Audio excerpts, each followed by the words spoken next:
ऐगिरि नन्दिनि नन्दित मेधिनि विश्वविनोदिनि नन्दनुते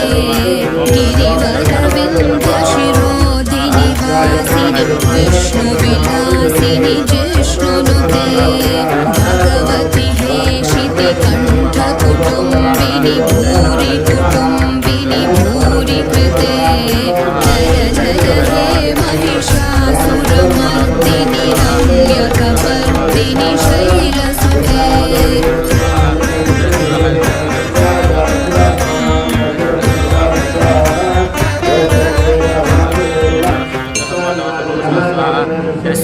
सुरवरवर्षिणि